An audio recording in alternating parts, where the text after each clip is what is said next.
बनाया हुआ है वो डेजर्ट, वो सर्टिफिकेट बोलते ना से। खाने के साथ डेजर्ट देना चाहिए, मिठाई हो गया सबके लिए आज ये। नहीं, सर्टिफिकेट के स्टूडेंट्स नए नए होते हैं ना, तो उनको ऐसे इंटरेस्टिंग करके दिखाना पड़ता है। क्या करें, करेक्ट। कोई सीखने की इच्छा होती है। चलो देखो, आज हम तीसरे यूनिट का नए देखेंगे। नए किसे कहते हैं और नए के 7 भेदों को आज हम कवर करने का प्रयास करेंगे कि आज के सारे 7 भेद हो जाए। फिर बाकी के जो है भेद, अन्य अपेक्षा से कहीं निश्चय और व्यवहार नए हैं, कहीं व्यवहार द्रव्यार्थिक और पर्यायार्थिक नए हैं। तो ये भेदों को तो हम बाद में देखेंगे, लेकिन आज तो मुख्य रूप से हम 7 नयों को क्लियर करेंगे। आपने जैन लॉजिक में प्रमाण और नय इन दोनों की व्याख्या देखी होगी। आपके अनुसार प्रमाण क्या है और नय क्या है?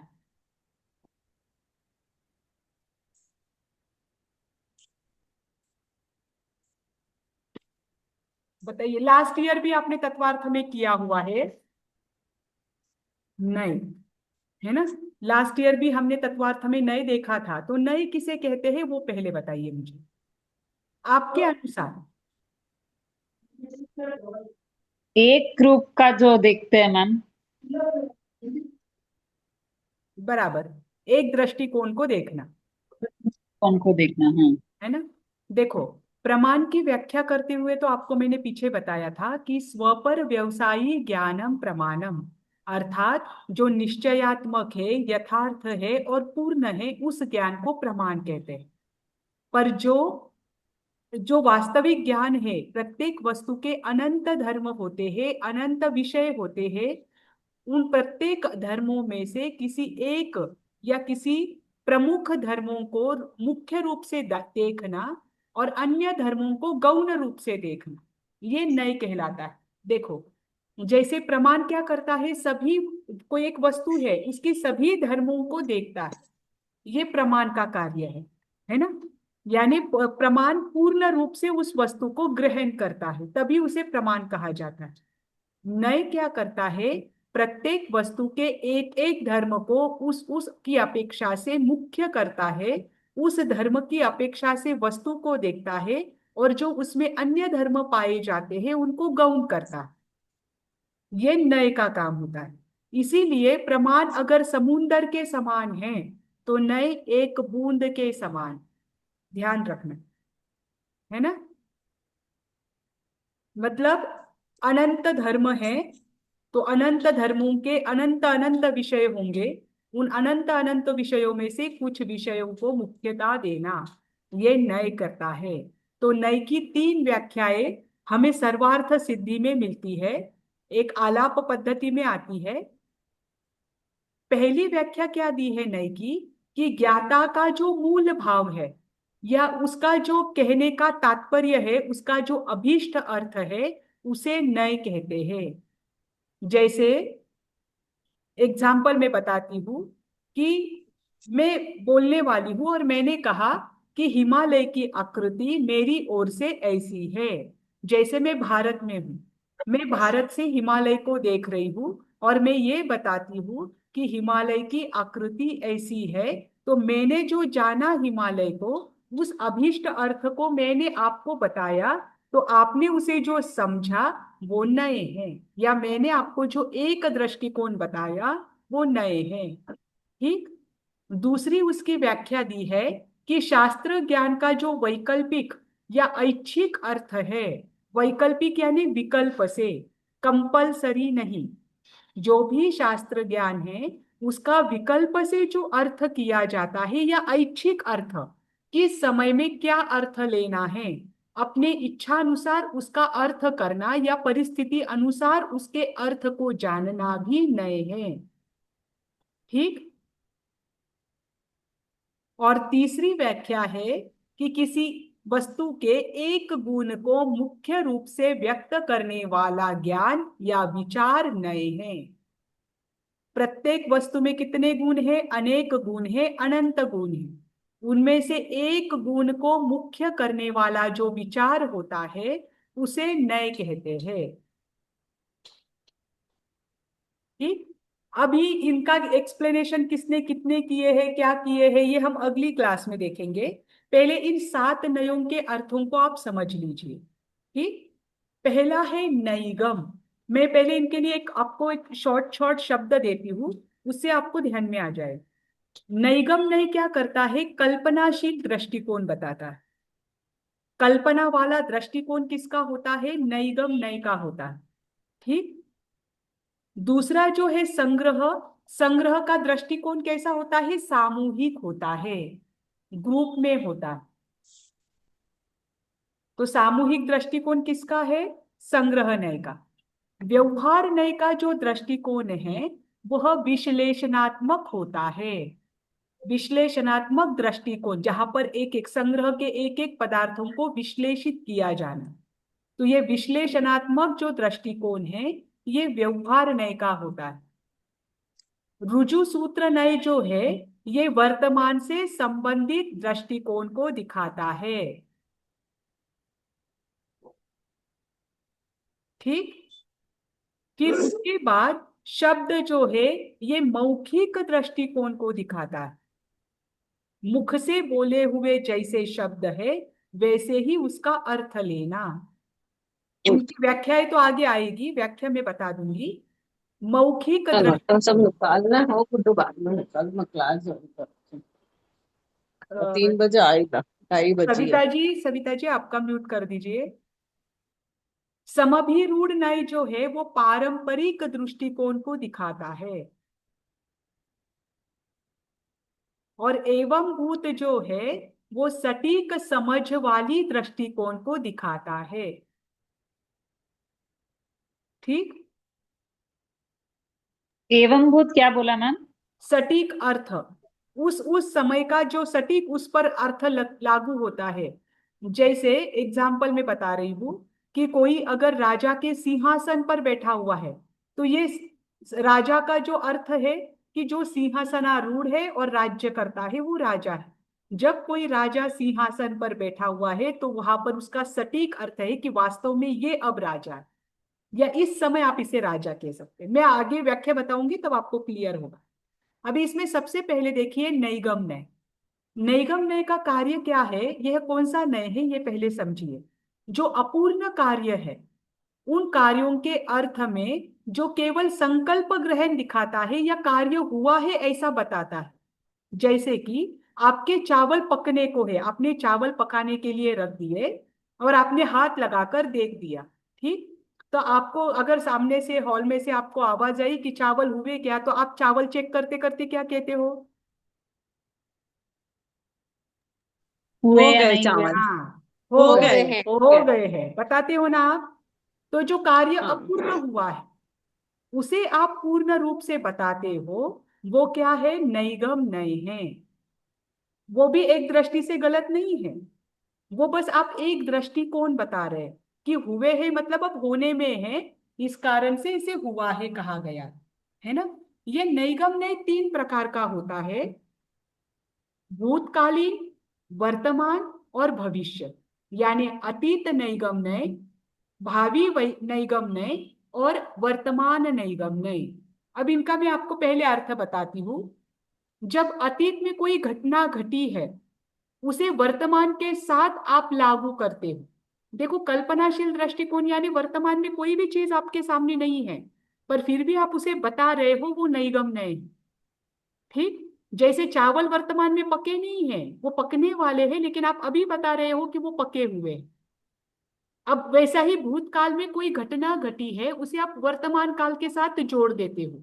जैसे मैं एग्जाम्पल बताती हूँ। आज कृष्ण जन्माष्टमी है, आज कृष्ण का जन्म हुआ है। अब कृष्ण का जन्म आज हुआ है क्या? नहीं। नहीं। उनका जन्म तो हजारों वर्ष पहले हुआ है, लेकिन उनका जन्म इसी दिन उस समय हुआ था, पर उसे आप आज वर्तमान में घटित कर रहे हो तो वो भी एक दृष्टि से नए है। वो कौन सा मैच नए है? करके 15 लगा के निकाल। कोई तो भी बोल रहा है, आप म्यूट कर दीजिए। हाँ, वो कौन सा नए है? अतीत नैगम नय। ये नैगम नय के अंतर्गत। जैसे मुकुट सप्तमी, मोक्ष सप्तमी, आपने कभी सुना है मोक्ष सप्तमी? ये एक तिथि होती है मोक्ष सप्तमी। इसे दिगंबर परंपरा अधिक मानती है। और मोक्ष सप्तमी को वे सम्यक शिखर जी को वंदना करने के लिए जाते हैं, लेकिन श्वेतांबर परंपरा चातुर्मास में यात्रा नहीं करते। इसीलिए श्वेतांबर परंपरा के लोग मोक्ष सप्तमी अपने अपने स्थान पर ही मनाते हैं, वे शिखर जी नहीं जाते। मोक्ष सप्तमी को भगवान पार्श्वनाथ का निर्वाण हुआ था सम्यक शिखर जी से, इसीलिए उसे मोक्ष सप्तमी कहा जाता है, क्योंकि उस दिन 23वें तीर्थंकर को मोक्ष हुआ और वो सप्तमी तिथि थी। तो मोक्ष सप्तमी को भगवान पार्श्वनाथ का निर्वाण है, ये कहना, ये क्या है, अतीत नैगम्य। ठीक। फिर उसके बाद है भविष्य नैगम्य। भविष्य नैगम्य में यानी क्या आएगा, वर्तमान में जो भविष्य में कोई पर्याय धारण करने वाला हो या भविष्य में जो घटना घटने वाली हो उसे वर्तमान में ही बता देना। जैसे अरिहंत। एमए पूरी हो गई। क्या क्या क्या? हमारी एमए की डिग्री पूरी हो गई वैसे। क्यों? अच्छा हाँ, यहाँ भविष्य नहीं एग्जाम। गए। मेरा एमए हो गया, अभी हुआ नहीं, 4th सेमेस्टर बाकी है। बराबर। नहीं, जैसे सैनिक महाराजा आने वाले 24 में तीर्थंकर बनेंगे, हाँ लेकिन अभी भी उनकी प्रतिमाएं हैं आवती काल के में पद्म नाम के नाम से। हाँ, ये भी उसमें ही आएगा, है ना। या जैसे कि फिर कोई, राजकुमार जो राजा हाँ, बनने वाला है उसे भी उसे कभी अभी कभी से राजा युवराज कहेंगे। को राजा बोले। बराबर। अभी राजकुमार है वो, अब आपको तो ये निश्चित है कि ये राजा आगे तो उत्तराधिकारी यही रहेगा, यही राजा बनेगा, लेकिन उसे वर्तमान से ही राजा कहना, ये क्या है, भावी नैगम्य। जैसे अरिहंत है, अरिहंत पद पर है कोई तीर्थंकर आदि, उन्हें आज ही सिद्ध कहना, ये भी क्या है, भावी नैगम्य है। जैसे कोई आज ब्रह्मचर्य का पालन कर रहा है, उस ब्रह्मचारी को आज से ही साधु कहना, ये क्या है, भावी नैगम्य। और फिर तीसरा है वर्तमान नैगम्य। वर्तमान नैगम्य यानी वर्तमान में जो आप कार्य कर रहे हो उसे कार्य पूर्ण होने से पहले ही पूर्ण बता देना। जैसे मैंने एग्जाम्पल बताया था कि आधे पके हुए चावल है, उसे आप कहते हो चावल हो गए। या आप रसोई बना रहे हो, कोई बाहर से आपको आवाज दे रहा है कि रसोई बन गई क्या, आप बोलते हो रसोई बन गई, है ना। ये क्या है, वर्तमान नैगम्य। यहाँ पर कल्पना होती है, वर्तमान में वो कार्य पूर्ण नहीं है, कार्य अपूर्ण है, लेकिन उसे पूर्णता की अर्थ में बताया जाता है ना, उसका संकल्प लिया जाता है, किया जाता है, वह है नैगम्य। ठीक। अब दूसरा है संग्रहणय। संग्रह का अर्थ क्या है, सामूहिक दृष्टिकोण, जो सभी वस्तुओं को एक ही रूप में बताता है।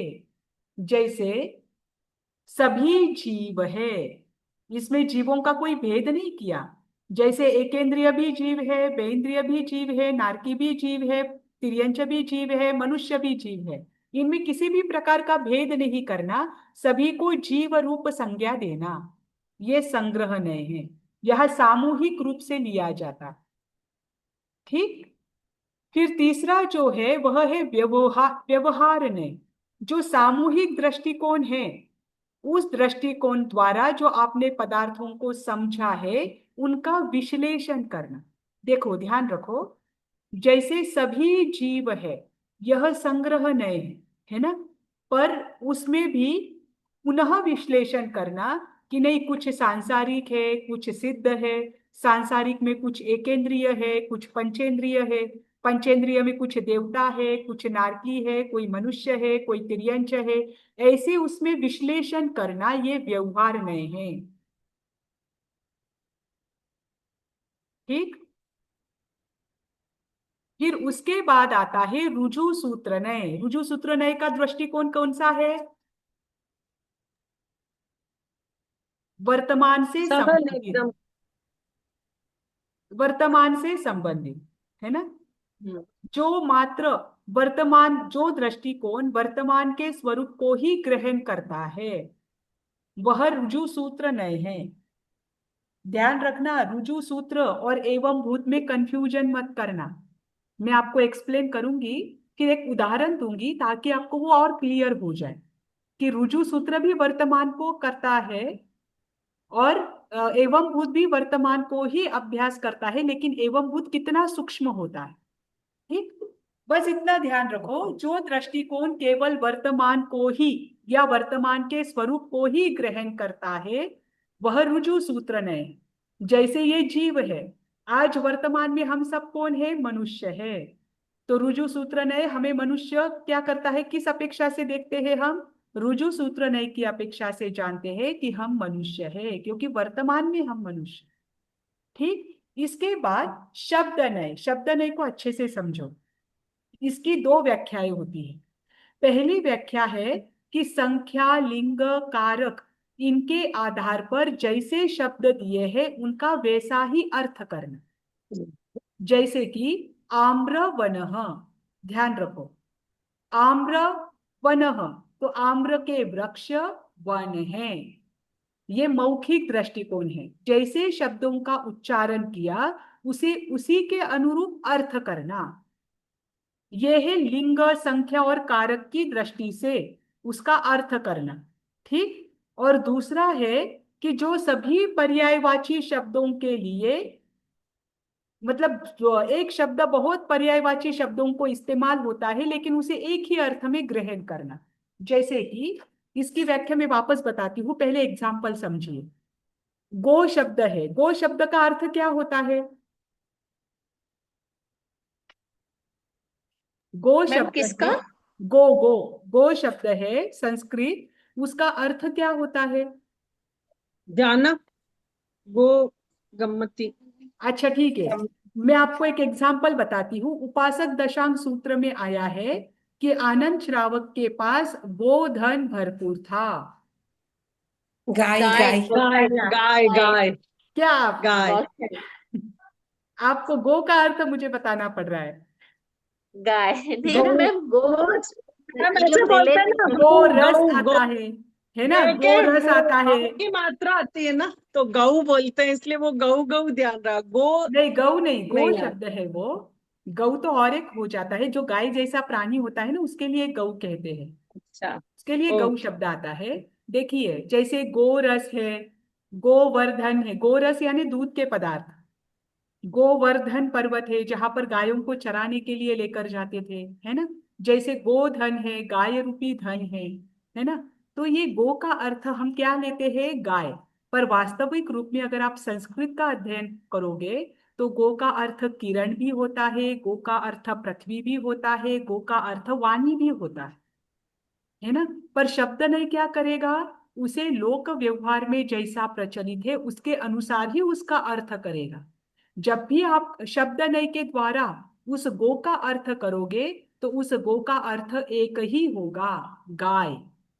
तो शब्द नय क्या करता है, किसी शब्द के जो विभिन्न अर्थ है उनमें से जो प्रचलित अर्थ है उस अर्थ को ही वो ग्रहण करता है। यानी जो सभी पर्यायवाची शब्द है उसमें से केवल एक ही अर्थ को ग्रहण करना। प्रचलित तो समभिरूढ़ के लिए आएगा, शब्द नय की व्याख्या क्या होगी, सभी जो पर्यायवाची शब्द है उनमें से केवल एक को ही अर्थ के रूप में ग्रहण करना, यह शब्द नय करता है। तो गो शब्द का अर्थ शब्द नय की अपेक्षा से गाय होता है। वो गो शब्द को पृथ्वी नहीं कहेगा, वो गो शब्द को वाणी नहीं कहेगा, वो उसे किरण नहीं कहेगा, वो मात्र उसे क्या कहेगा, गाय। ये शब्द नय। ठीक, फिर इसके बाद है समभिरूढ़ नय। समभिरूढ़ नय यानी क्या, यहाँ पर प्रचलित अर्थ होता है, इसके लिए मैंने प्रचलित दृष्टिकोण दिया था ना। तो किसी शब्द के विभिन्न अर्थ है,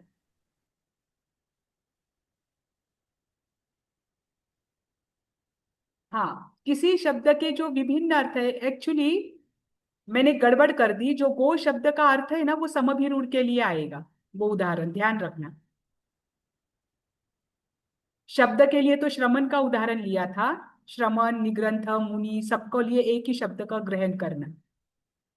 देखो देखो ध्यान रखो। शब्द ने में मैडम वो पर्यायवाची शब्दों को समान मानता है, ऐसा कुछ आएगा।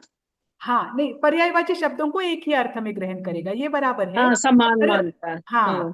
तो वो क्या आएगा उसके लिए उदाहरण, अब मैंने गलत दे दिया, मैंने समभिरूढ़ वाला उदाहरण वहां दे दिया।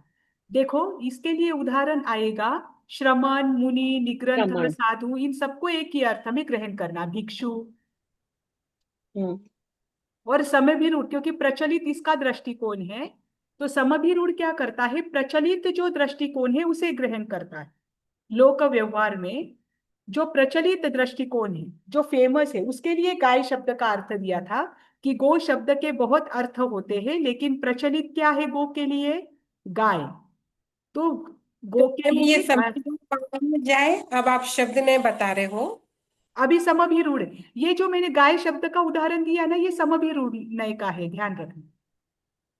और शब्द नय के लिए श्रमण, मुनि, निग्रंथ, साधु, भिक्षु जो भी है, उन सबको एक ही अर्थ में ग्रहण करना, मुनि के अर्थ, मैम पर्यायवाची शब्द शब्द। नय बताया आप, शब्द नय में पहले आपने बताया कि इसके 3 प्रकार हैं, नहीं लिंग, नहीं, वचन और लिंग, कारक और वचन ये प्रकार नहीं है उसके, ये संख्या, आपने लिंग बोला और ना। कारक के आधार पर शब्दों का ये अर्थ। मौखिक दृष्टिकोण बताया था मैम आपने, इन तीन का मौखिक दृष्टिकोण बोला था। हाँ हाँ, वही ना वही ना, ये तीन हाँ। भेद नहीं है उसके, ध्यान रखो, संख्या, लिंग और कारक, ये व्याकरणिक दृष्टि से उसका अर्थ बताने के लिए है।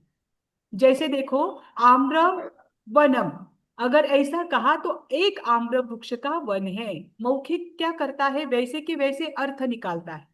अगर मैंने आम्राहा वनः किया, वनम किया है, तो बहुत सारे आम के पेड़ है, उनका वन है। मतलब जैसे उनका लिंग है, जैसे उनकी संख्या है, जो विभक्ति वहां पर उपयोग की है, उसके आधार पर वैसा के वैसा अर्थ निकालना, इसका अर्थ होता है मौखिक दृष्टिकोण। जो बताया है उसका वैसा के वैसा अर्थ निकालना, ये शब्द नय का काम है। पर ये तीनों के आधार से है, ये तीन उसके भेद नहीं है, ध्यान रखना। अच्छा। ठीक, व्याकरण में सबके आधार से अर्थ निकाला जाता है ना, बस वैसा ही अर्थ शब्द नहीं करता। और समभिरूढ़ में जो प्रचलित अर्थ है उसको ही ग्रहण किया जाता है। बहुत सारे पर्यायवाची शब्द है एक किसी शब्द के, लेकिन वो जिसके लिए प्रचलित है, जैसे अभी यह एग्जाम्पल जो है गाय का, वो भी आएगा। और उसके साथ में एक बात भी बताती हूँ कि निग्रंथ, आपने जैन इतिहास पढ़ा है, और जैन इतिहास में और अन्य दर्शनों के अध्ययन आप करते हो, अगर कभी बौद्ध दर्शन के किताबों में निगंथे यह शब्द आया, तो आप क्या समझोगे, निग्रंथ। निग्रंथ। निग्रंथ किसे कहा गया है, जैन मुनियों को। देखो जैसे ये प्राचीन जो अध्ययन करते हैं, इतिहासकार हो या आर्कियोलॉजिस्ट हो, पुरातत्वविज्ञ हो, ये जब प्राचीन अध्ययन करते हैं तो इन शिलालेखों पर निगंथे शब्द आता है। सिकंदर ने अपना आत्मचरित्र लिखा है, उसमें उन्होंने कहा कि मैंने अफगानिस्तान में और पर्शिया में निगंथ साधुओं को देखा। तो इन्होंने उस पर से अर्थ क्या लिया कि निग्रंथ यह शब्द जैन मुनियों के लिए ही प्रचलित है। इस कारण जहां जहां निग्रंथ शब्द आता है, समझना वहां पर जैन मुनि थे। ये कार्य कौन करता है, समभिरूढ़ नय। गो शब्द किसके लिए प्रचलित है, गाय के लिए प्रचलित है।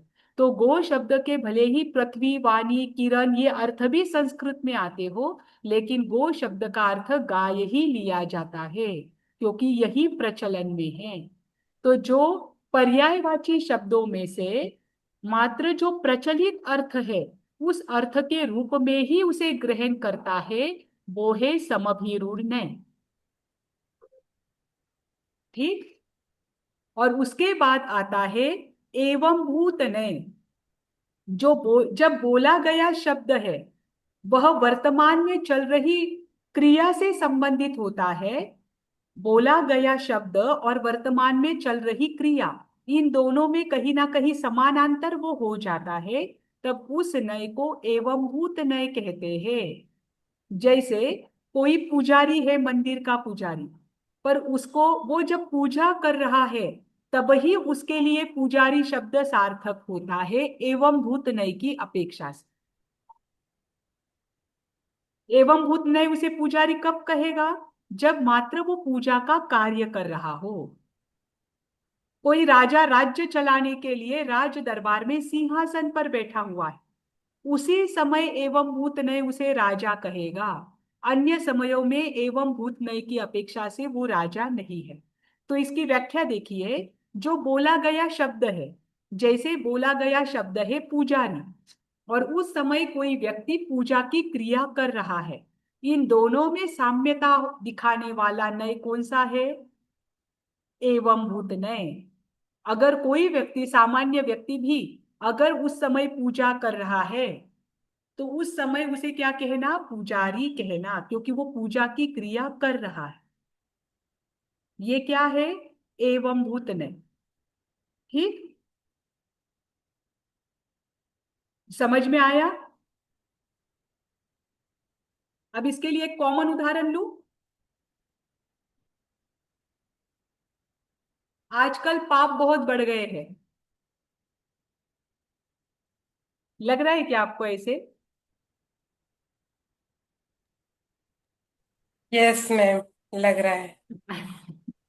पर धर्म भी चल रहा है, कोई नहीं। अब मैं एक नारकी का उदाहरण लेती हूँ। ठीक, देखिए, इन सातों नयों को आप समझिए क्या है।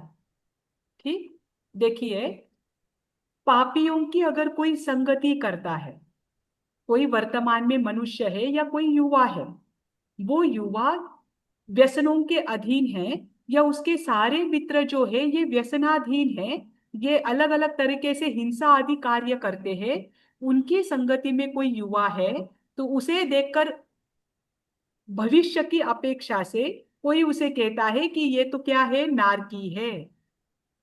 ये कौन सा नय है? नईगम नय। कि आज के वर्तमान की स्थिति को देखकर उसके भविष्य की कल्पना करनी।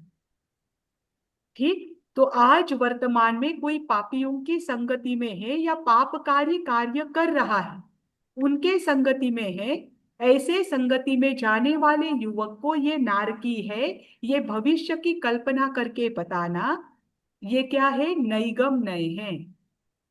ठीक, अब कोई किसी की हिंसा कर रहा है या हिंसा करने के उद्देश्य से उपकरण जुटा रहा है, जैसे किसी ने किसी को मारने का कार्य लिया कि मैं एक अमुक अमुक व्यक्ति की मैं हत्या करूंगा, और उसे पता है कि उसे कल जाकर किसी की हत्या करनी है। उसके लिए आज ही वो क्या कर रहा है? विविध प्रकार के उपकरण जुटा रहा है, शस्त्र जुटा रहा है।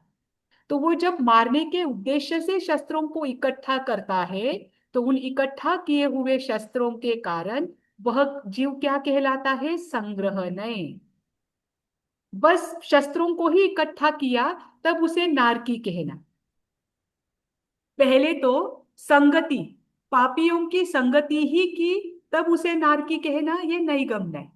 फिर मारने के उद्देश्य से किसी व्यक्ति ने शस्त्र इकट्ठे किए, इस कारण उसे नारकी कहना, ये संग्रह नहीं। ठीक, फिर तीसरा जो है, अभी व्यवहार नहीं के दृष्टि से देखिए, उस व्यक्ति ने सोचा कि आज मुझे शिकार करना है, आज मुझे पंचेंद्रिय जीव की हत्या करना है, और शिकार ज्यादातर तो हिरण का किया जाता है। तो वो क्या करता है? सभी प्रकार के शस्त्रों में से वह धनुष्य बाण उठाता है और हिरण को मारने के लिए चला जाता है। अब सभी प्रकार के शस्त्रों में से हिरण के लिए मारने योग्य जो शस्त्र है वह है धनुष्य बाण, और वो जंगल में जाकर हिरण को ढूंढ रहा है। उस समय उसे नारकी कहना, ये है व्यवहार में। मतलब प्रत्येक समय में जीव को नारकी कहा गया है, वो किस किस नय की अपेक्षा से कहा गया है, वो ध्यान रखना। पापियों की संगति की अपेक्षा से किसी जीव को नारकी कहना, ये नईगम नय कहता है। शस्त्र इकट्ठा करता है हत्या करने के लिए, उस शस्त्रों को इकट्ठा करने की अपेक्षा से उसे नारकी कहना, ये संग्रहण है। ठीक, फिर वन में धनुष बाण लेकर वन में शिकार के लिए गया है, प्रवृत्त हुआ है, अभी तक शिकार किया नहीं है, बस वो जंगल में ढूंढ रहा है कि मुझे हरिण कब दिखेगा, और वो हरिण को ढूंढ रहा है धनुष्य बाण लेकर, मात्र प्रवृत्ति कर दी है, वह है व्यवहार नय की अपेक्षा से नारकी। उस समय उसे नारकी कहना, ये कौन सा नय है? व्यवहार नय। ठीक, फिर चौथा है कि शिकार स्थल पर बैठे हुए उसने दूर से हरिण को देख लिया, और उस पर आक्रमण कर दिया। यह है रुजु सूत्र नय। रुजु सूत्र नय वर्तमान को अभ्यास करता है ना, तो रुजु सूत्र नय की अपेक्षा से आप नारकी किसे कहोगे? जिसने वास्तव में हिंसा की है वर्तमान में। अब इस जीव ने वर्तमान में उस जीव की हिंसा कर दी, तो वर्तमान में वो है और हिंसा कर दी, इस कारण से रुजु सूत्र नय की अपेक्षा से आप उसे वर्तमान में ही नारकी कहोगे। ठीक। फिर अब जब जीव मारा जाता है, हिंसक कार्य में संलग्न होता है, उस पापी को, मतलब जीव मारा गया और ये जो व्यक्ति है वो हिंसक कार्य में तो संलग्न हो गया, अब उस पापी को नारकी कहना यह शब्द नय है। जब हिंसा की प्रवृत्ति कर रहा था तब वह रुजु सूत्र नय की अपेक्षा से नारकी था, क्योंकि रुजु सूत्र नय वर्तमान को मुख्य रूप से देखता है। अब हिंसा हो गई, अब उसके द्वारा हिंसा का कार्य हो गया, अब उसे शब्द नय की अपेक्षा से आप नारकी कहोगे। ठीक। और जब अब ये हिंसाकारी कार्य हो गया, हिंसाकारी कार्य होने के बाद जब मनुष्य अपने जीवन में नरक गति का बंध करता है, उस व्यक्ति ने पंचेंद्रिय जीव की हिंसा की और हिंसा करने के बाद उसने अगर नरक गति का बंध किया, नरक गति का बंध करते ही उसे आप नारकी कहोगे। कौन से नय की अपेक्षा से? समभिरूढ़ नय। अभी भी मनुष्य गति में है, बंध मात्र नारकी का किया है, क्योंकि अब उसका कंफर्म हो गया कि ये नारकी में जाने वाला है। तो समभिरूढ़ भी क्या करता है? पर्यायवाची में से जो कंफर्म है, प्रचलित है, उसी अर्थ को लेता है। अब ये उसने कंफर्म हो गया, नरक गति का बंध कर दिया, तो समभिरूढ़ नय की अपेक्षा से वह नारकी है। और एवं भूत नय नारकी उसे कब कहेगा? जब वो नरक गति में चला जाएगा मर के। जब वो नरक गति में जन्म लेगा। एवं भूत नय का कार्य क्या है? राजा को राजा तब ही कहना जब वो राज्य का संचालन कर रहा है ना, तभी उसे राजा कहना। सिंहासन से जैसे ही उठ गया उसे एवं भूत नय राजा नहीं कहता। तो नारकी को नारकी एवं भूत नय कब कहेगा? जब वो वास्तव में नरक गति में जन्म ले चुका हो, तभी उसे एवं भूत नय क्या कहेगा? नारकी कहेगा। समझ में आया? हाँ मैम, अच्छा एग्जाम्पल था मैम। हाँ, वो आपको, क्योंकि मैं कभी भी कुछ भी प्रश्न पूछूंगी, इस पर टेस्ट लिया तो आपको वापस प्रॉब्लम हो जाएगी। सिमर जी, आप लास्ट क्लास में क्या कह रहे थे? आपका लास्ट क्लास का रह गया था। हमेशा कोई बोलने के लिए जाता है तो मीटिंग एंड हो जाती है। याद नहीं है मैम। अच्छा, याद मैंने नहीं। आपको वही मैसेज किया था कि अगले क्लास में मैं आपको पूछूंगी, उस समय आप बता देना। ओह, ओके। नहीं, कोई बात नहीं। हाँ, अभी मुझे बताइए, इसमें से सबसे ज्यादा स्थूल, सबसे बड़ा स्थूल, मतलब स्थूल कौन सा है और सूक्ष्म कौन सा है? सबसे सूक्ष्म एवं भूत। बराबर। सबसे स्थूल नैगम ही होगा ना। हाँ मैम सबसे नए पूरा, सबसे स्थूल देखिए होगा, क्योंकि आपको, नहीं, आपको ये हिंसा क्रम ही कौन उसी होगा? अपेक्षा से दिया है। हाँ बताइए मीनाक्षी ओके। जी। क्योंकि वो हिंसा कर चुका है ना, लास्ट 7 to 6 अप में जाना है, सबसे लास्ट वाला ज्यादा स्थूल हाँ, हुआ। वो सबसे सूक्ष्म है। वो सूक्ष्म, वो नारकी में जन्म ले चुका है ना, नरक में। हाँ, वो सूक्ष्म सूक्ष्म का विषय, मतलब देखो, ना। देखो सूक्ष्म कैसे ना, आप संख्या के स्थूल का अनुसार मतलब देखो। बड़ा और सूक्ष्म का नहीं, मतलब संख्या के छोटा। अनुसार देखो। नैगम नय में मैंने एक उदाहरण क्या दिया था? पापियों की संगति करना। आप संख्या की अपेक्षा से देखो तो आपको स्थूल और सूक्ष्म कौन सा है ना, ये समझना आसान रहेगा। पापियों की संगति करने वाले कितने होंगे आपके अनुसार? एक आंकड़ा बहुत बताइए। हो बहुत हो सकते हैं। हजारों होंगे। तो हजारों युवकों ने पापियों की संगति की, वो नैगम नय। अब संग्रह नय में क्या है? 1000 में से उन्होंने सबको कह दिया कि आपको हत्या करनी है। क्या सभी के सभी युवक तैयार होंगे हत्या करने के लिए, शस्त्र जुटाने के लिए? नहीं। उसमें से 700 युवा तैयार हुए शस्त्र जुटाने के लिए। 300 तो डर गए पहले ही, वो तो सुनकर ही मर गए। मैं किसी की हत्या नहीं कर सकता, इससे तो अच्छा है कि मुझे ही हार्ट अटैक आ जाए, है ना। अब 700 लोगों ने क्या कर दिया, शस्त्र इकट्ठा कर लिया कि चलो ठीक है, फिर भी डेयरिंग कर दी कि चलो हमें इनके साथ जीना है, ये हमें जीने नहीं देंगे या फिर हमें मार देंगे। तो उन्होंने डेयरिंग करके शस्त्र इकट्ठे कर लिए 700 लोगों ने। अब शस्त्र इकट्ठे करने के बाद जब वास्तव में मारने का समय आता है या मारने के लिए निकलने का समय आता है, उसमें से 100 निकले ही नहीं। 600 लोग ही निकल पाए। 100 लोगों ने तो उसके समय अपना मन बदल दिया कि नहीं बाबा, मैं तो हत्या नहीं कर सकता। अब उसमें से 600 ही गए जंगल में हरिन की हत्या करने के लिए, है ना, शस्त्र लेकर। अब उसमें से 600 वहां पर गए, लेकिन जैसे ही हरिन को देखा उनके मन में दया भाव आ गया कि ये इतना निर्दोष प्राणी है, उसे मैं मार नहीं सकता। तो उसमें से 500 लोग ही रहे। उन्होंने क्या किया, शिकार स्थल पर शिकार करने के लिए बैठ गए। 100 तो फिर भी पीछे हट गए। ठीक। अब 500 जीवों ने वहां पर हत्या की, लेकिन सभी जीव ने तो वहां पर कर्म बंध नहीं किया नारकी का, है ना, नरक